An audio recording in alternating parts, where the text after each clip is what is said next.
As coach, I'm there with all of my spirit. I'm there with my soul. I'm there with my heart in service to that other person. And that's spiritual. Historically, that role has been held by a priest or a nun or a pastor or a minister or some other kind of function. However, as coaching has come forward, now we are people who are being trained to really connect. That's what the competencies outline. They outlined a process of how do we really connect with the other person, and how do we, in deep respect and non-judgment and out of our own curiosity, support that person to find out more and more about themselves. That's spiritual. When that person comes into contact with more and more of who they are, when they come to know more and more of what's really important to them, and what habits have they taken on because their parents said they should, or society says they should, but it's not them, how do we support them to begin letting some of that go so that more of their own soul can come forward?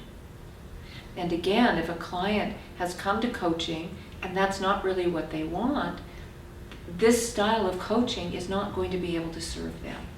If someone has come to coaching because they want the coach to tell them what to do, they want the coach to tell them what they did in the similar situation, that's not really what is going to bring forward from them. Now, that doesn't mean that as a coach I won't say to a client, I understand, because I've been in situations like that. And then a client might say to me, well, tell me what you did. What my response as coach is why is it important for you to know what I did?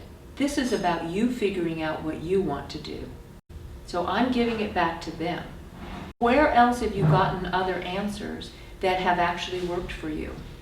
I'm not willing as a coach to have the client give me their power. That's draining for me. I don't want to live somebody else's life vicariously. I don't want to be the director of anybody's life but my own.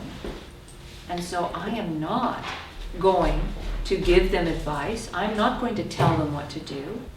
Sometimes, depending on the client and their level of engagement in their own self-development, I might share just a very, very, very short story with them about something that I've done that is similar to what they're contemplating doing.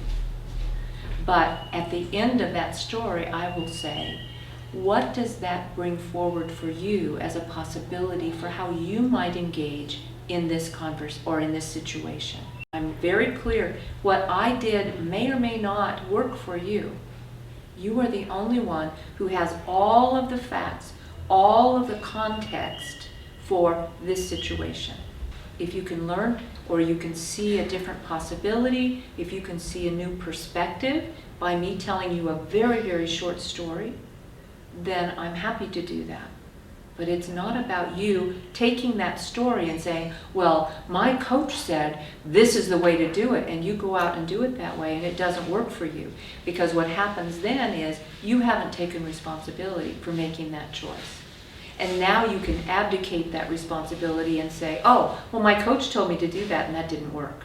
You are not taking responsibility for yourself and your life if you're doing that. If I let you do that as my client, I am not serving you as coach. I am serving you as something else.